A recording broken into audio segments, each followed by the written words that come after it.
Louvado seja o Senhor por podermos estarmos reunidos, né, nessa sexta-feira. Bênção demais a gente poder se reunir e poder fazer um estudo bíblico, né?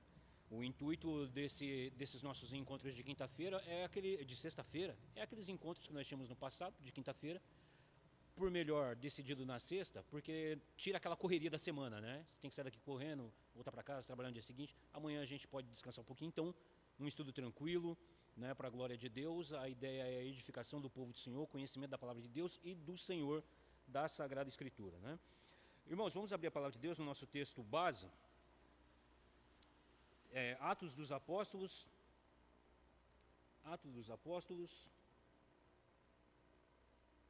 capítulo 20, vamos fazer a leitura dos versos de 1 a 6. Atos dos Apóstolos, capítulo 20, versos de 1 a 6.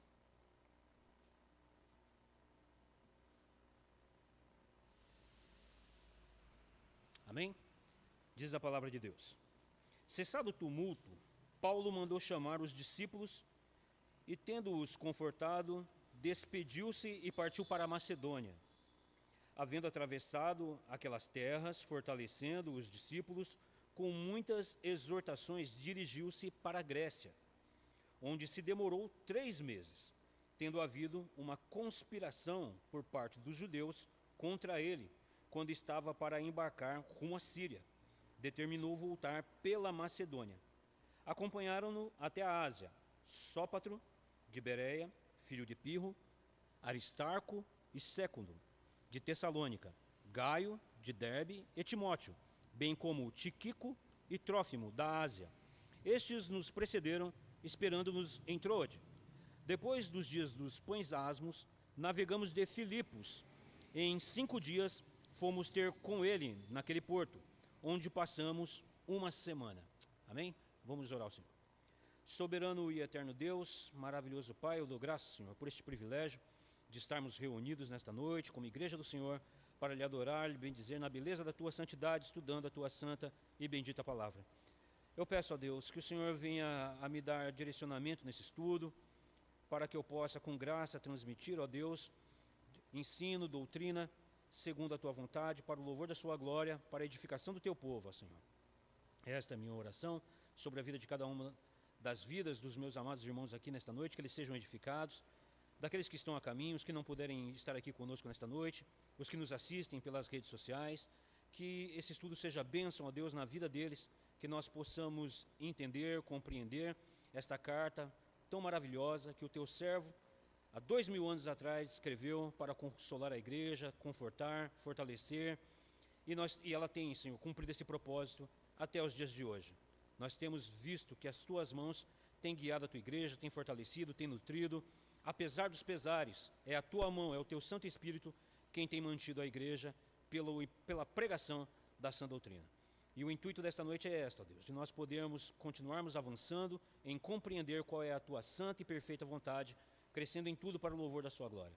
A minha oração é, Deus, que as pessoas que estão aqui conosco nesta noite, as que nos assistem, possam ser edificadas e que não desanimem, mas possamos cada dia, cada vez mais, aumentar em grupo, esse grupo em alegria, crescendo no entendimento, ó Deus. Esta é a minha oração, eu agradeço em nome de Jesus Cristo.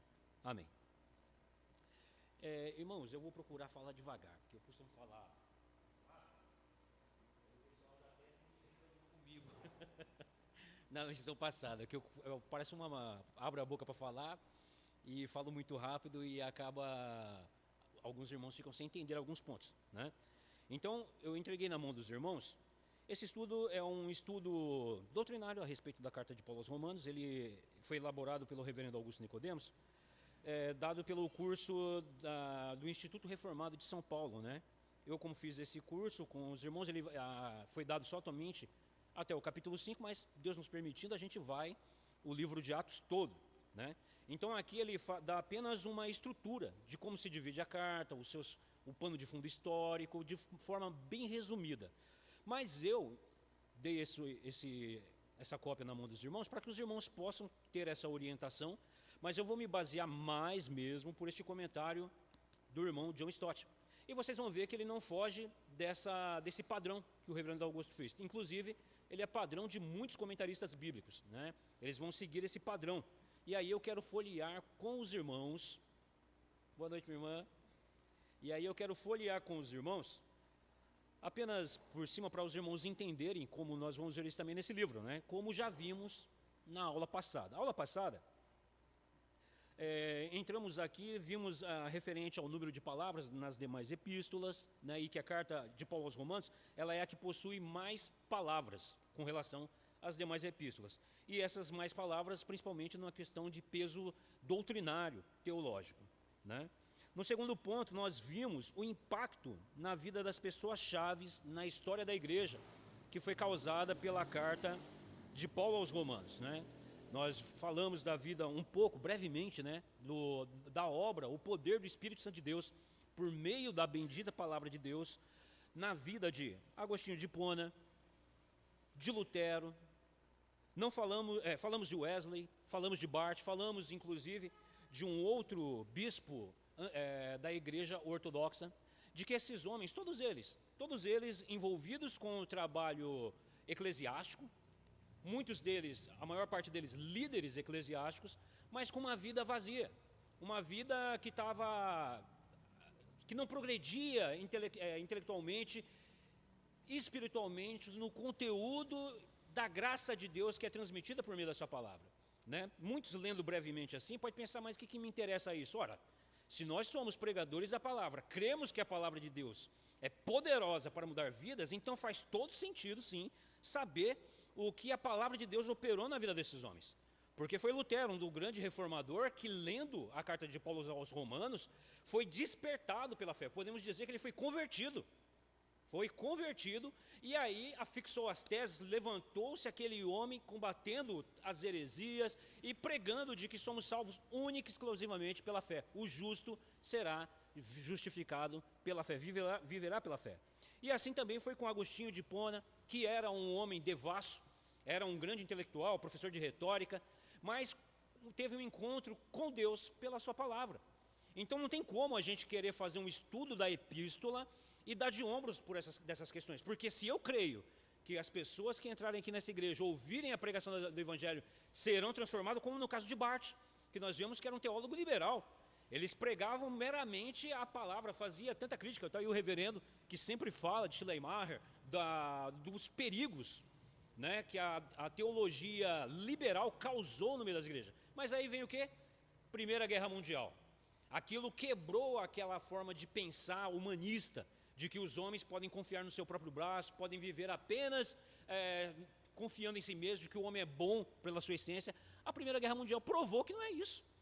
A morte, o desespero, a fome, a destruição, fez com que houvesse a necessidade de que a igreja pregasse o quê? O descanso em Cristo. E a carta de Paulo aos Romanos, ela enfatiza isso, a fé, o justo viverá pela fé, usando quem? As palavras de Abacuque, né? Abacuque, que estava passando por um momento terrível na sua nação, né? O litígio, a ganância, toda a corrupção, né? E aí o Senhor diz para ele, olha, escreve o que eu vou fazer, fique atento ao que eu vou operar no meio desse povo. E aí Abacuque ele diz, né, olha, vou subir na minha torre de vigília e verei o que o Senhor irá fazer. E aí ele diz, né, porque o justo viverá na fé da obra de Deus, o que ele virá fazer.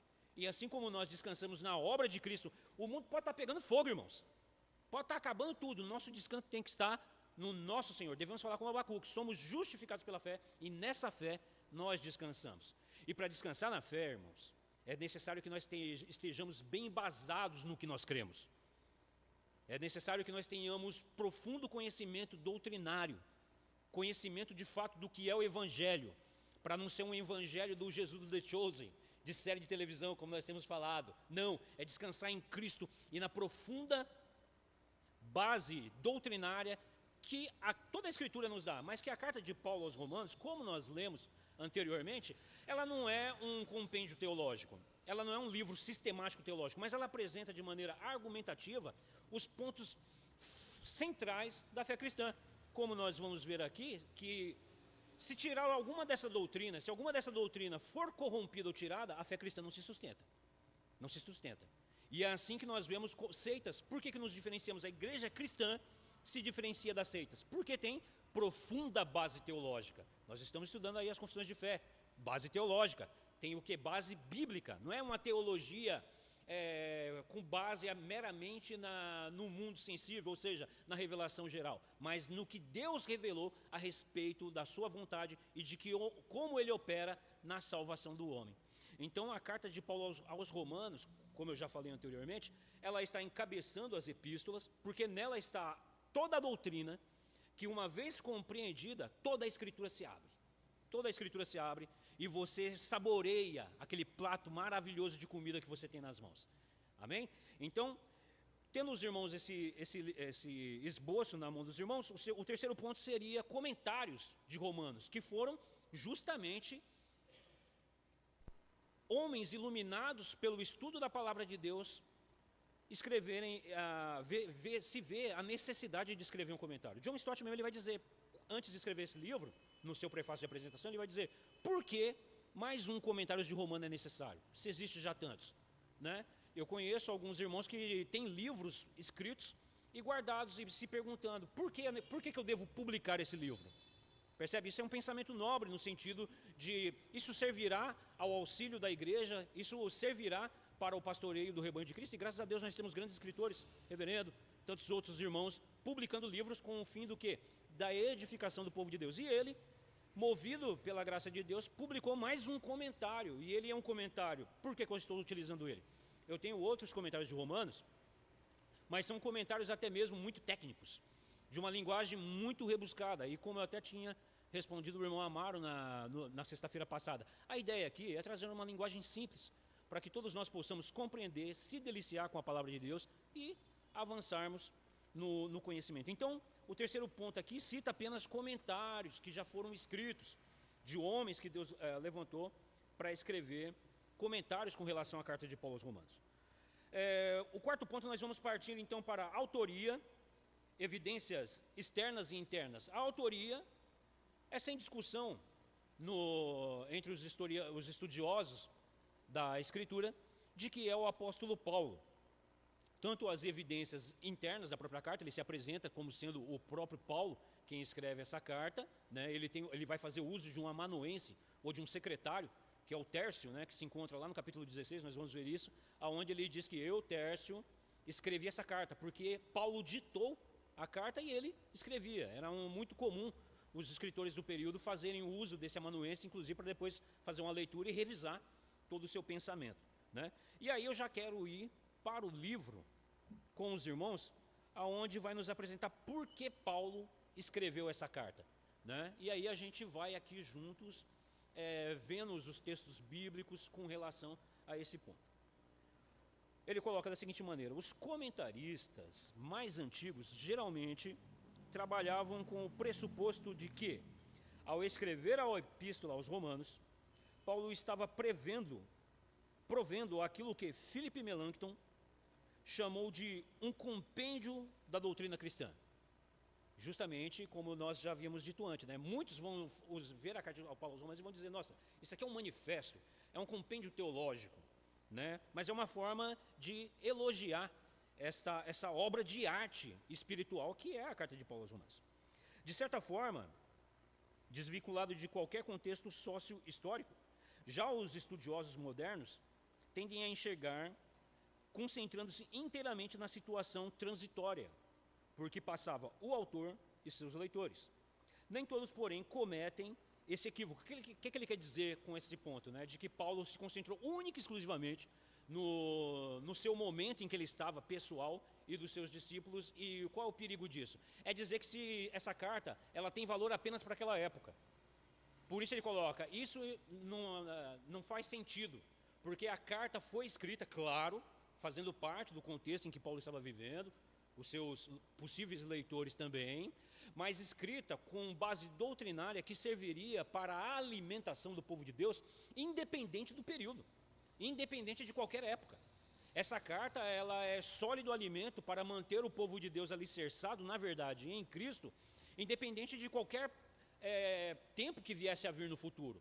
Tanto é que nós já estamos aí, há 2000 anos, depois do escrito dessa carta, e ela fala conosco como se tivesse sido escrita ontem, ou agora, e sendo distribuída para o povo de Deus, né?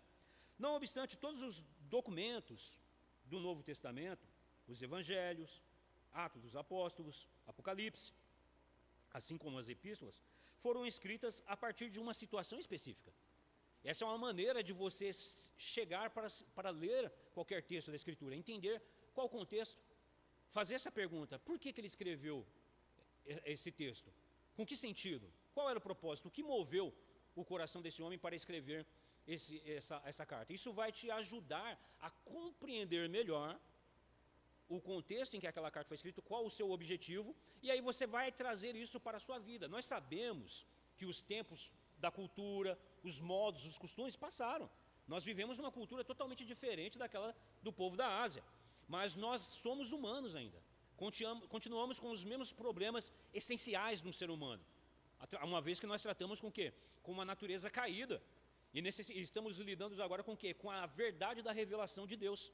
Então, ao nos aproximarmos do texto bíblico, é importante fazer essas questões, e isso vai nos trazer discernimento maravilhoso, principalmente até mesmo na evangelização, porque vamos lidar com pessoas que não creem na Escritura, pessoas que inclusive refutam tudo isso, né? Nós vemos aí pastores liberais, dizendo que a Bíblia ela deve ser reinterpretada à luz dos tempos atuais, o que é herético só não pensar isso, né? Nós estamos aí, domingo passado, agora estudando com respeito ao concílio, tocamos essa questão, né, de que muitas heresias surgiram com o quê? O povo do período estavam muito cheios das filosofias da época, e eles iam à Escritura com o quê? Com todo esse pressuposto filosófico. E aí com isso surge o quê? Heresia.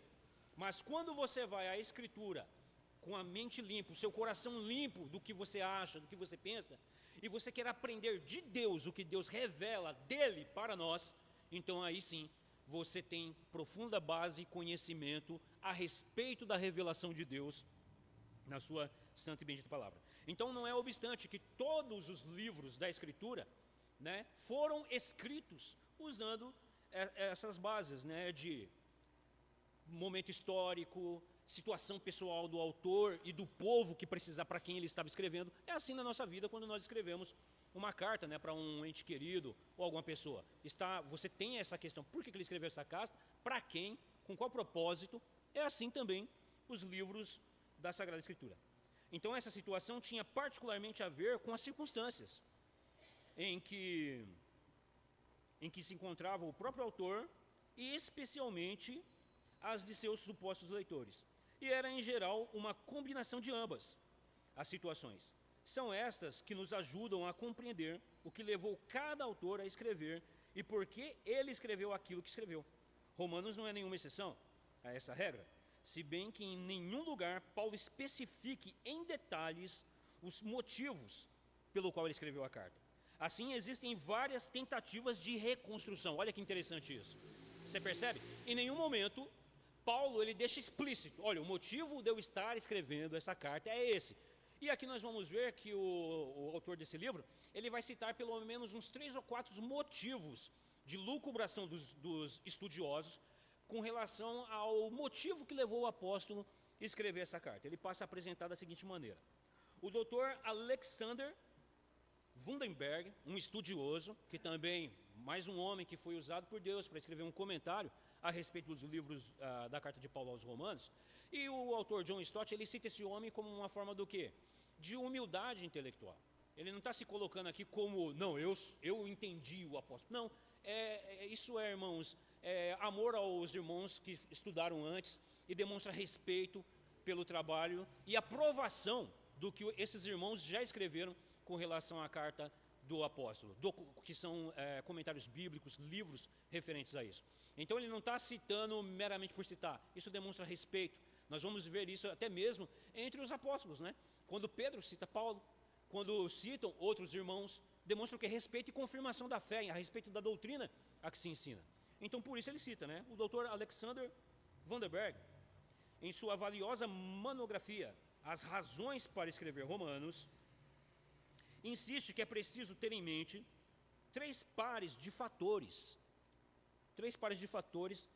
na estrutura epistolar de Romanos. Estrutura é o seu começo, meio e fim, a maneira como ele escreveu a carta, né? Então, a maneira como ele estrutura a carta, é necessário que você consiga enxergar isso para que você tenha uma compreensão clara de tudo que está sendo escrito. E isso vai tirar grandes erros, como, por exemplo, você fazer teologia em cima de versículos isolados, né? Um dos motivos de você conhecer a estrutura da Escritura e dos seus livros e da estrutura de cada livro é exatamente isso.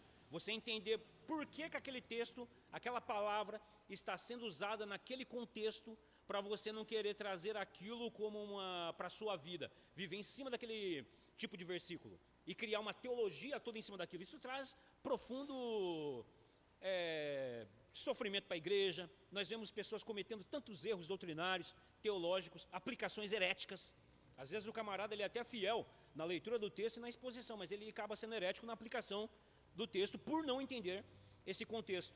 E isso causa problema. Então, entender isso vai fazer com que você conheça de fato a Escritura, as razões por que ela foi escrita e como você deve ler a Bíblia. Nunca, jamais fazendo bibliomancia, né? Que é o abro lá e põe o dedo e Deus falou comigo. Não, nunca, jamais. Conheça o livro no todo. E aí Deus falará no teu coração e você fala, poxa, isso está lá em Romanos, eu vou ler. Poxa, isso está lá em Gálatas, eu vou ler.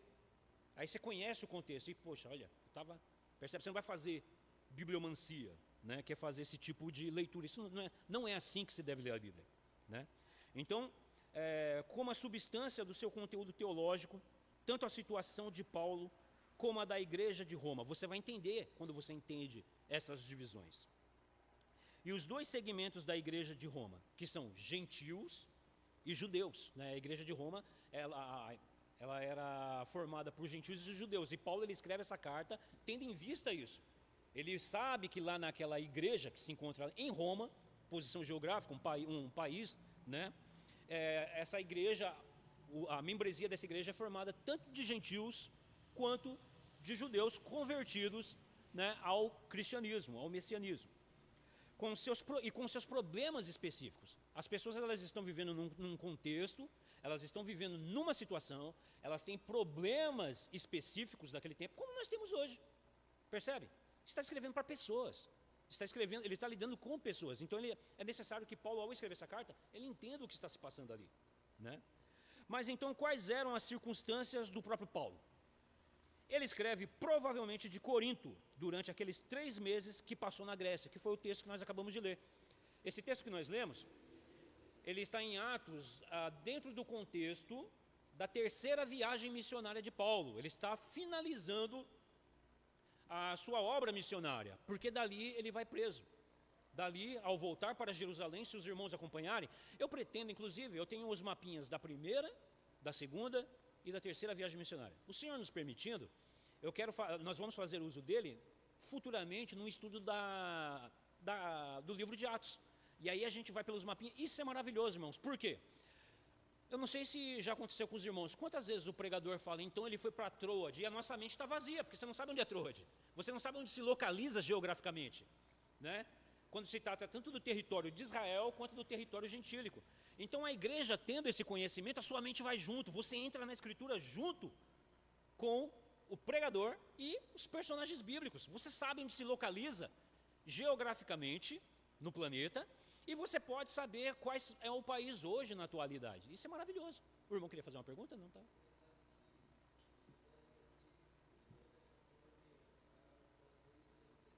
Isso. Isso é maravilhoso.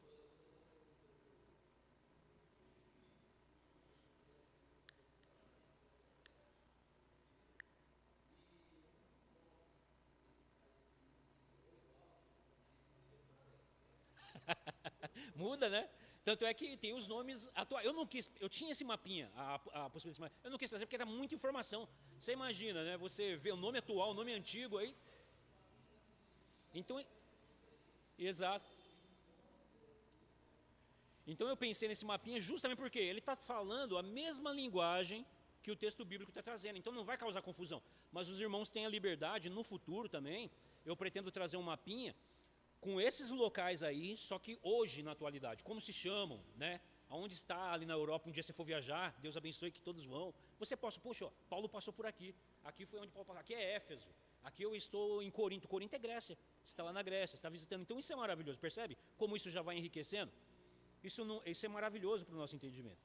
Então ele escreveu provavelmente de Corinto durante aqueles 3 meses que ele passou na Grécia, durante o finalzinho ali da sua última viagem missionária. Logo antes de navegar para o Oriente, menciona 3 lugares que planeja visitar. Isso se encontra nesse livro. O primeiro é Jerusalém. E pretende levar consigo o dinheiro com que as igrejas gregas contribuíram para ajudar os cristãos empobrecidos da Judéia. Aí eu convido os irmãos a abrirem a palavra de Deus em Romanos, capítulo 15, verso 25.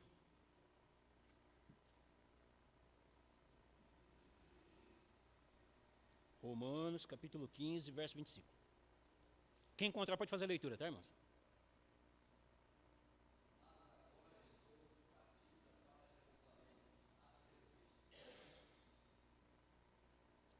Amém. Então nós vemos aí que o primeiro motivo é ele quer voltar para Jerusalém, levando as ofertas que ele recolheu ali na Grécia, naqueles países ali, Macedônia, e ele está levando para os irmãos, porque em Jerusalém, nesse contexto, estava se passando por um grande período de fome. Então isso, Paulo recolhe as ofertas para ajudar os irmãos de Jerusalém, e isso fala muito, isso diz muito. É os judeus recebendo oferta de irmãos gentios. Lembra do contexto do Antigo Testamento? O muro da inimizade foi derrubado. Os gentios não eram aceitos, o povo de Israel. Isso demonstra, fala muito.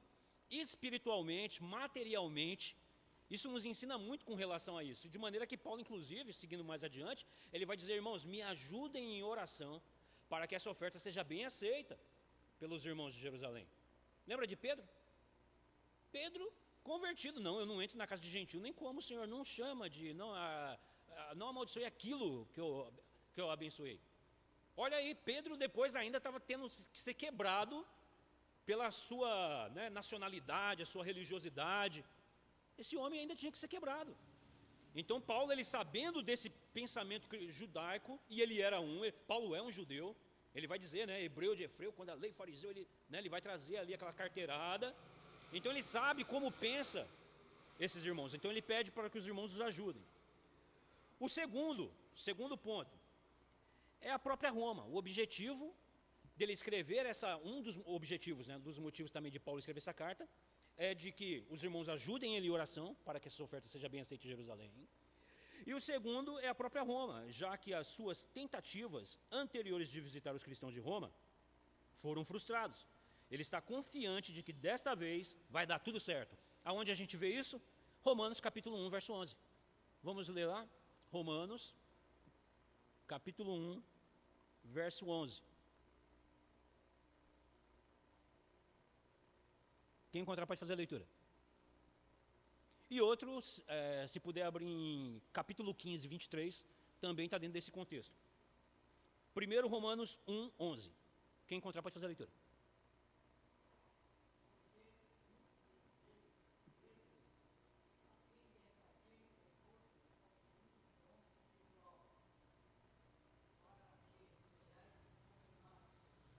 Amém. Então você vê, o intuito dele escrever a carta é que ele deseja estar ali com os irmãos, e ele apresenta até mesmo alguns motivos, compartilhar com os irmãos dons espirituais, e confirmar a igreja cristã ali, se alegrando em Cristo na mesma fé. Isso é um dos motivos também que Paulo escreve, mas ele não está lá, ele deseja, ele está escrevendo com esse intuito, de olha, um dos motivos dele escrever essa carta também é o desejo de conhecer os irmãos em Roma. 15, 23, quem encontrou? Pode ler.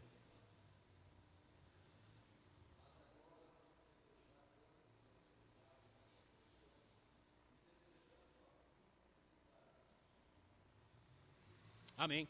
Então você vê, isso nos envergonha, porque imagina você poder falar isso, não tem mais campo de trabalho aqui. O camarada já evangelizou toda aquela região da Europa, que nós conhecemos hoje, a região europeia, da Ásia ali, e ele fala, olha, eu estou sem campo mais de trabalho. Então um dos motivos dele estar escrevendo essa carta para os irmãos em Roma é que ele deseja visitá-los para poder confirmar ali uma igreja cristã, compartilhar dos irmãos dos dons, né, das regiões celestiais em Cristo, e que também seja por eles enviados para a Espanha. É o nosso terceiro ponto. E em terceiro lugar, ele pretende visitar a Espanha, a fim de dar continuidade ao seu trabalho missionário, onde Cristo ainda não fosse conhecido. Nós vamos encontrar isso, irmãos, em Romanos 15, versos 20, 24 e 28. Quem pode fazer a leitura?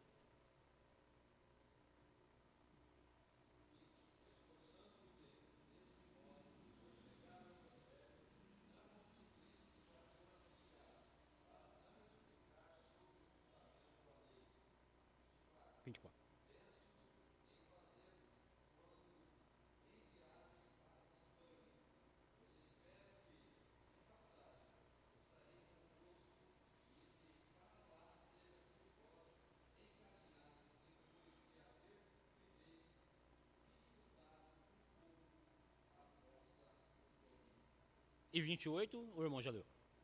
Verso 28.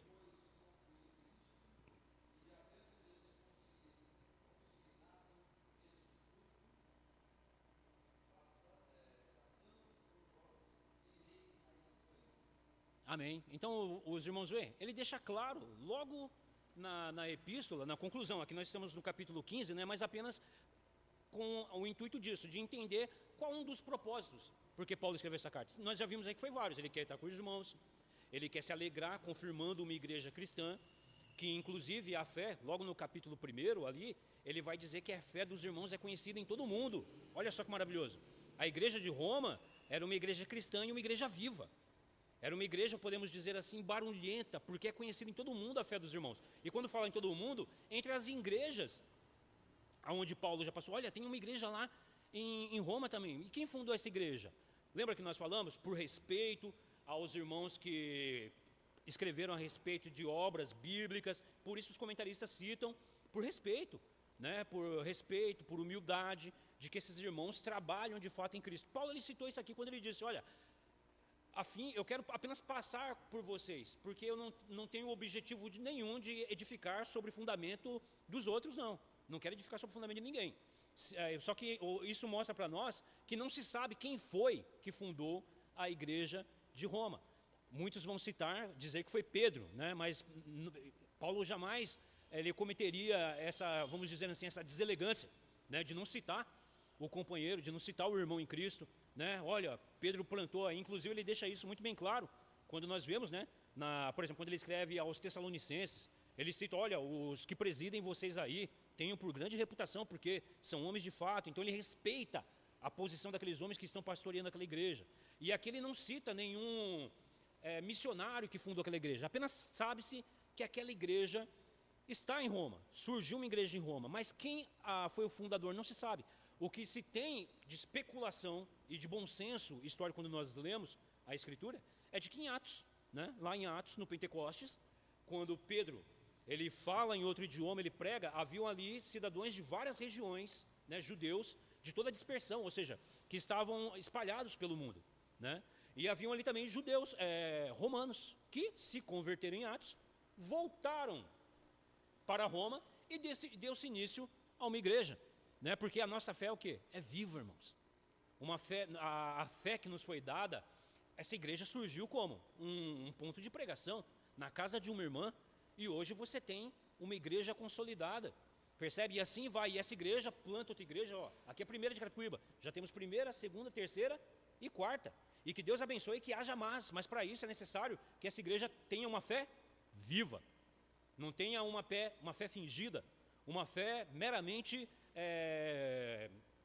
de símbolo, de placa, não, uma fé de que anuncia o evangelho, que prega. E aqui essas fileiras vão aumentando, logo começa assim, o culto na casa de uma irmã. Poxa, vamos, um ponto de pregação lá, de repente, ó, nasce mais uma igreja. A fé dos irmãos em Roma é viva. Paulo deixa isso claro. E aí ele disse, né, mas eu pretendo, irmãos, quando eu passar aí por vocês, apenas de passagem.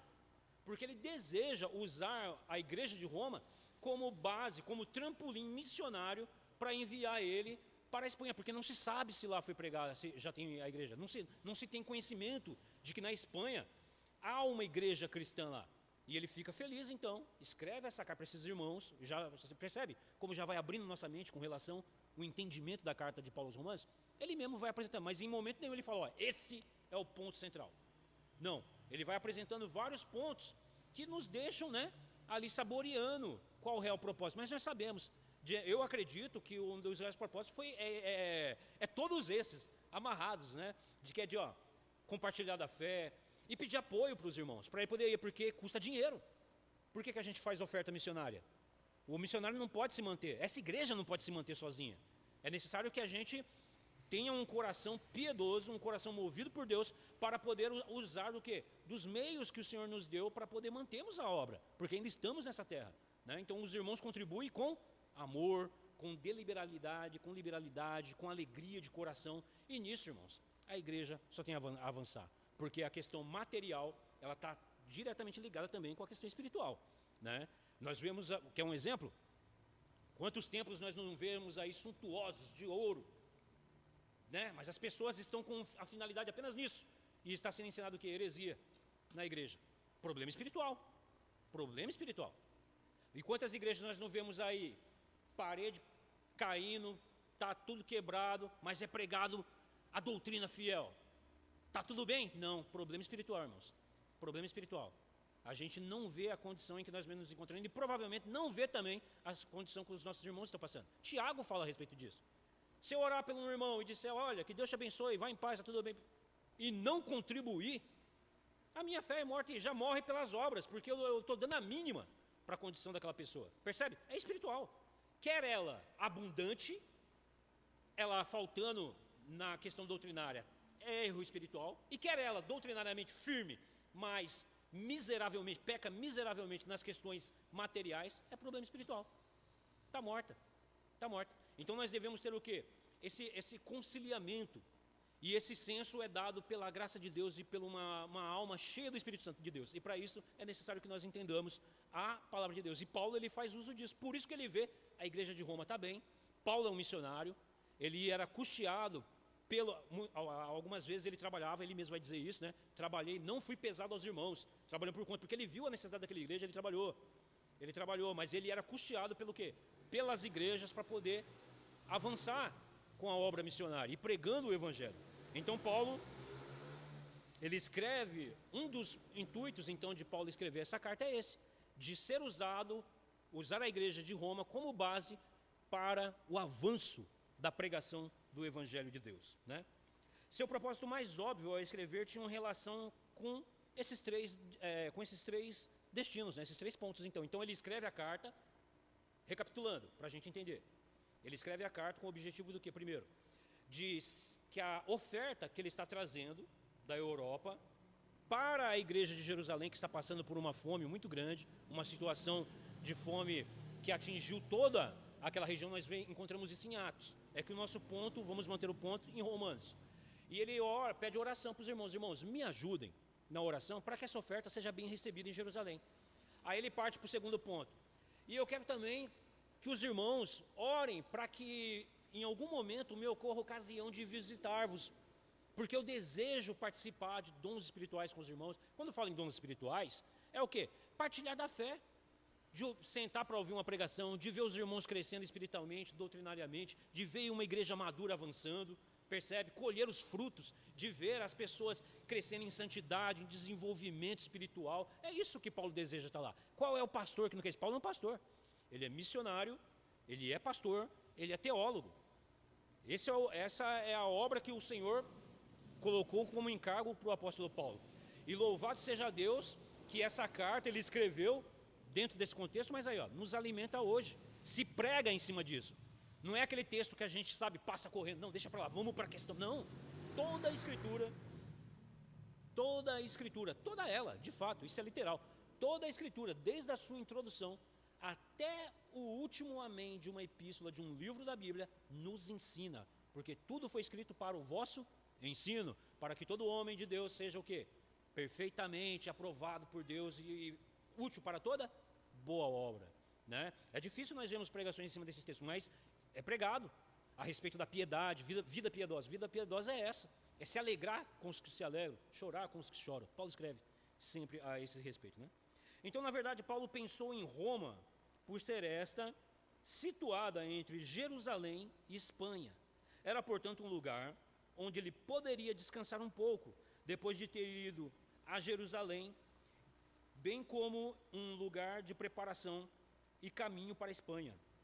Em outras palavras, suas visitas a Jerusalém e a Espanha tinham um significado especial para ele, porque expressavam seus dois compromissos constantes, com o bem-estar de Israel, Jerusalém, e com a missão entre os gentios, a Espanha. É evidente que Paulo estava apreensivo quanto à sua visita iminente a Jerusalém. Ele havia gasto muito tempo, energia e neurônios promovendo aquela coleta, arriscando com isso o seu próprio prestígio. Por que Paulo arriscava o seu próprio prestígio? Porque ele poderia cair nas más línguas como um homem interesseiro, que só buscava o donativo. Entende? Hoje nós vivemos num mundo que mais do que nunca o pastor é chamado de ladrão, né? Só pensa em dinheiro, por causa do quê?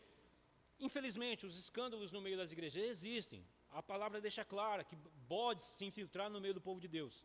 Mas a igreja de Deus, o verdadeiro cristão, um homem que é regenerado pela graça de Deus, que tem um coração transformado, piedoso, ele sabe, irmãos, que somos humanos, vivemos ainda nessa terra maldita e caída, mas que é regada pela graça de Deus na vida de homens e mulheres de Deus, para poder o quê? Auxiliarmos uns aos outros.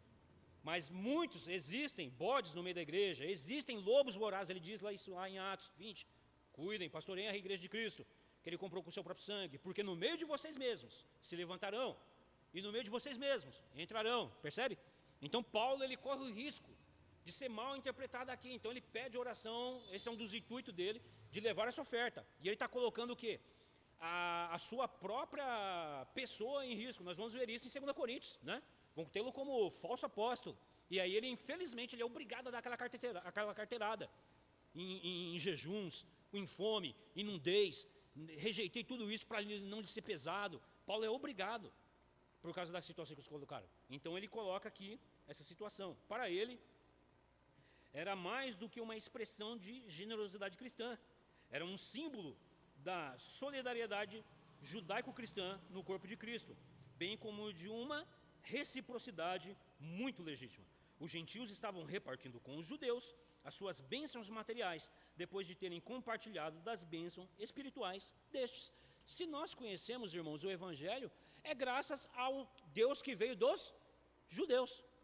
Lembra de Jesus lá em Samaria, quando ele estava com a samaritana? O Messias vem dos judeus, ele procede dos judeus, isso é uma bênção espiritual que procede desse povo. E aqui a gente tem que tomar todo o cuidado, porque muitos são aqueles que pregam o antissemitismo com relação a essas questões. Vão inclusive até mesmo culpar Lutero, né, que foi antissemita, que Lutero perseguiu os judeus. Isso é equívoco. Há uma união entre nós, há um só povo, a igreja de Cristo, o Jerusalém espiritual, que é a igreja formada tanto por judeus quanto por gentios. Paulo, ele ora pelo seu povo, ele quer que o seu povo seja salvo, o seu povo com relação à etnia mesmo, sangue, ele é judeu. Ele quer que os seus irmãos sejam salvos. Quem de nós não quer que nossa família, o nosso país seja salvo? Né? Muitos irmãos têm criticado, porque o Brasil é considerado como um país onde a igreja evangélica está em maior número com relação aos demais países do mundo. E, no entanto, olha a situação em que nós nos encontramos. De total escândalo, tanto eclesiástico quanto político, em todas essas questões. E isso faz repensar, poxa, como essa igreja, mas isso não é margem para dizermos que a obra de Deus avança ou não, mas no sentido espiritual sim, no sentido do que há de fato um povo convertido, há de fato um povo piedoso que busca a Deus de todo o coração, para que nós possamos ver isso na sociedade, porque quando nós olhamos para as nossas universidades, para as nossas escolas, para os lares, não é isso que nós vemos, infelizmente. Então Paulo, ele sabe que isso vai muito além de apenas levar uma oferta. E voltando sempre ao foco, esse é um dos motivos pelos quais ele escreve essa carta. Convoca, portanto, os cristãos de Roma para que se unam com ele, lutando com ele em oração. Romanos 15:30. Quem pode ler? Ele apresenta isso. Romanos 15:30.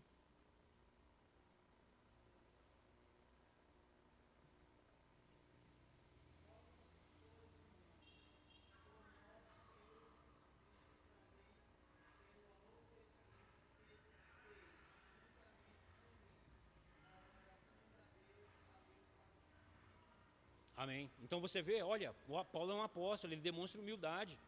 Você vê, ele não se coloca como os nossos apóstolos aí, né? Eu digo nossos, por causa que estão aí né, no nosso país, em outros países, na nossa sociedade atual, homens que se auto-intitulam apóstolos, né, que estão superiores espiritualmente, que têm um acesso direto a Deus. E Paulo aqui, ele vê tão necessitado da oração da igreja. Peço, irmãos, que lutem. Orar é luta. Oração é luta espiritual.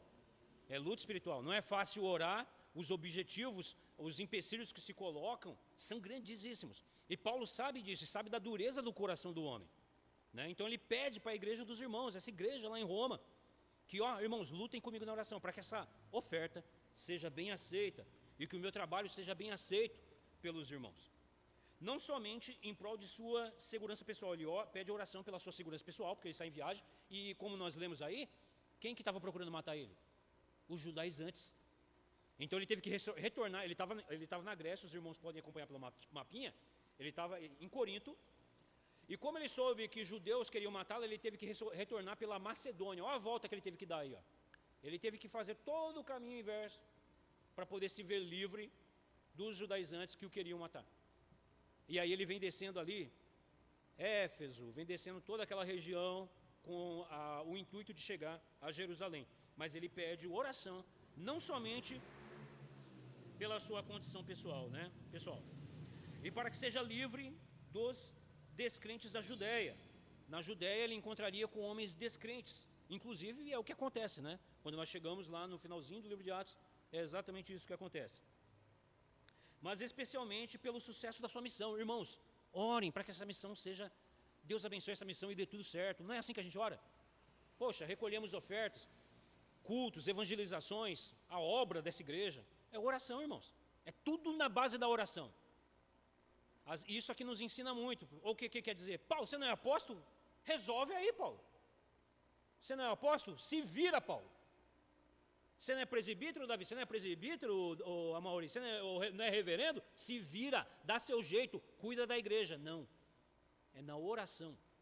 É na oração, um coração compungido, contrito na presença do Senhor, um coração que se aquebranta, que olha as necessidades da igreja e que age pastoralmente também, orando e também atuando.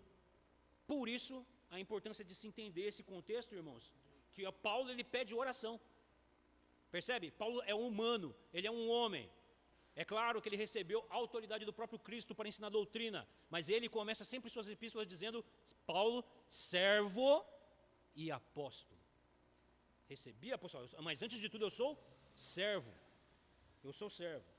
Então ele pede, né, para que seja livre dos descrentes da Judeia, mas especialmente pelo sucesso da sua missão, para que seu serviço em Jerusalém possa ser aceitável aos santos. Isso ele enfatiza em Romanos 15, 31.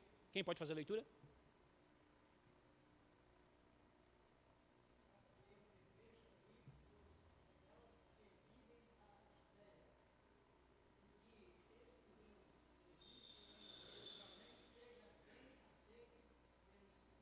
Amém. Então vocês veem, irmãos, a riqueza. Isso porque nós estamos aqui só estudando, você vê, princípio, a apresentação. Isso já vai abrindo nossa mente com relação ao contexto histórico, o contexto, o momento que a igreja está passando, qual é a situação pessoal de Paulo. Ele está em missão. Paulo não plantava, ele não puxava uma cadeira, sentava e ficava acomodado, não. Paulo, ele viu, lembra o que nós acabamos de ler? Já não tenho mais lugar para pregar. Irmãos, eu aqui, graças a Deus, já tem igrejas plantadas com um colegiado de presbíteros competentes para pastorear as igrejas, e agora eu estou escrevendo essa carta para vocês, quero me alegrar com vocês, quero partilhar dos dons, mas quero, irmãos, que vocês me ajudem no avanço da obra e que orem também, porque eu estou indo para Jerusalém levando uma oferta, percebe? Ele coloca isso, ele apresenta os seus motivos. Todos nós fazemos isso é maravilhoso, isso é grato, agrada ao Senhor, e a igreja tem o que com isso? Comunhão, participamos todos de um mesmo espírito, um mesmo coração, e Paulo enfatiza isso, né? Que seja aceitável à igreja da Judéia. Humanamente falando, tal aceitação era duvidosa. Muitos cristãos judeus olhavam para ele com profunda suspeita. Alguns o acusavam de ser infiel à herança judaica. Tinha essa questão também. Paulo era visto como um herético, porque era comum se ouvir pregar, como nós vamos lá em Atos, nós vemos. Todos os discípulos de Jesus Cristo, ouvimos esse homem pregando contra a lei e contra Moisés. Ouvimos esse homem pregando contra o templo. Percebe? Mas eles não entenderam a essência do Evangelho. De que em Cristo, os dois povos, gentios e judeus, estão unidos. Que o muro da inimizade foi derrubado. O véu se rasgou. Todos nós agora, pela fé, temos acesso a Cristo. A Deus por meio de um só Senhor, Jesus Cristo. Percebe? Eles não entendiam isso. Ou seja, eles estavam apenas na letra da lei do Antigo Testamento. Literalmente. Eram teólogos liberais. Estava ali preso. No quê? No seu ascetismo, na sua religiosidade. Presos naquilo. Então, quando eles ouviam pregar o Evangelho da graça de Deus, do que de fato significa a lei, de que de fato quem foi Moisés, do que de fato que foi o templo, eles ouviam aquilo como heresia. Olha o que fizeram com Estevão.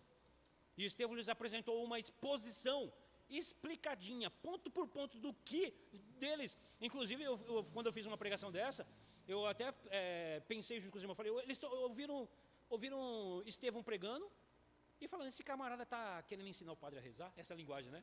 Que nada mais ele fez ali do que o quê? Uma leitura do Antigo Testamento. Mas Estevão vai além, Estevão vai na essência e apresenta. Aí, irmãos, a gente vai chegar nesse ponto no capítulo 11, quando Paulo fala de colocar gentios em ciúme com os judeus. Porque não é fácil para um judeu, um fariseu, cheio de pedigree, Paulo mesmo vai dizer, hebreu de hebreus, contra a lei fariseu, de repente me vem um comedor de feijão lá do Brasil, me explicar a palavra, a soberba, a arrogância, grita alto, irmãos. Teve um irmão que ele disse, a igreja de Cristo é o único lugar onde um irmãozinho, humilde, sem muito intelecto, sem muito conhecimento literário das grandes obras, prega e um sábio se senta para ouvir, porque não é ele quem fala, é o próprio Deus. E Paulo, ele está aqui agora pedindo a oração para esses irmãos, para que ele seja levado e que ele seja livre também, porque a visão que se tinha de Paulo é de que Paulo era um herético. Então você percebe os problemas, os conflitos. Ele vai dizer isso nas suas epístolas, né? Lutas por dentro, temores por fora, lutas por dentro. Eu imagino que o apóstolo Paulo deveria ter o que hoje é conhecido como pisoríade, né? Aquela questão de falta de cabelo. Preocupação com as igrejas, preocupação com os irmãos, preocupação com o que está sendo ensinado. Um dos motivos dele escrever essa carta e colocar tanto peso doutrinário assim, e aqui são palavras minhas, qual é o evangelho que está sendo pregado aí? Por isso, eu tenho isso comigo, de que Paulo escreveu isso, justamente, será que lá não estão passando sal grosso na porta? Percebe? Então Paulo, ele apresenta, ele o apóstolo dos gentios. Tudo bem, ele se alegra com a igreja que está em Roma, não se sabe quem foi. Mas que evangelho está sendo pregado lá? Aposto que teve muita gente que quando leu a carta falou, ih rapaz, aquilo que nós estamos fazendo está errado. Percebe? Por isso, irmãos, a importância de se estudar a carta. E Paulo aqui, ainda enfatizando, irmãos, ele está apresentando, é uma das apresentações dos motivos pelo qual escreveu essa carta, né? Muitos cristãos judeus, então, olhavam para ele com profunda suspeita. Alguns o acusavam de ser infiel à sua herança judaica, uma vez que, ao evangelizar aos gentios, ele advogava o direito que esses tinham de ser liberados da circuncisão. Olha isso, como é que pode isso? Ele falava que os judeus estavam liberados da circuncisão exigida, bem como de observar a lei. Olha, vocês não precisam mais fazer isso não.